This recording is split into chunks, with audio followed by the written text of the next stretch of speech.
Many years ago, when I first moved to Chicago, I had a gracious invitation from a new friend, Linda Moses, to take me on a tour of the University of Chicago graduate program.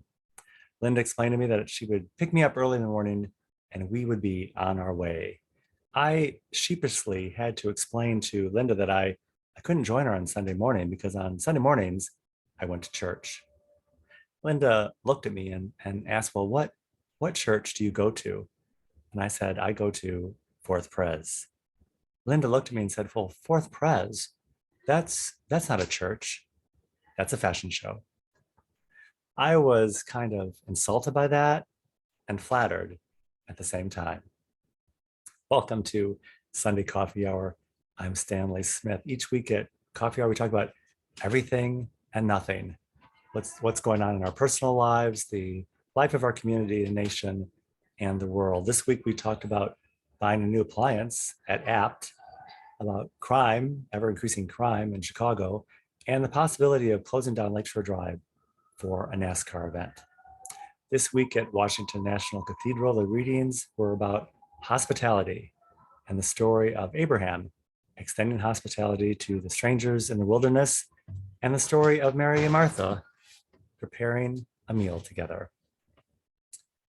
I think the idea of hospitality is a very good theme in our time, and the sermon at St. James Cathedral picked up that theme by explaining that the covenant or convention of hospitality is rooted in the story of the Bible, that the onus is on the host to provide what is needed for our bodily needs in a safe and welcoming environment, and the onus is on the guest to receive those gifts graciously.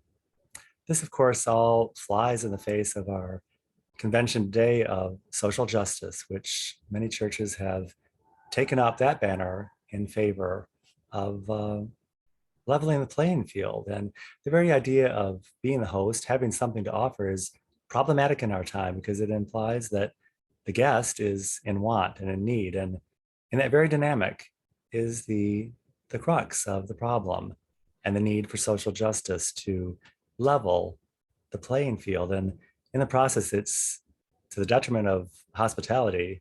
And ironically, it's a detriment to our benefit and welfare and everyone's welfare. Each week, I have such fun talking to people at Coffee Hour, and throughout the week, I continue many of those conversations.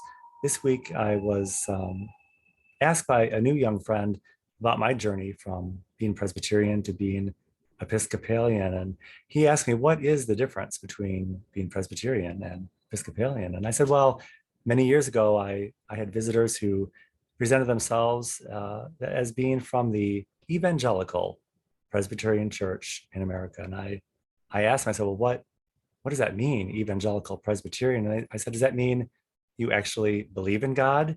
And they said, well, kind of.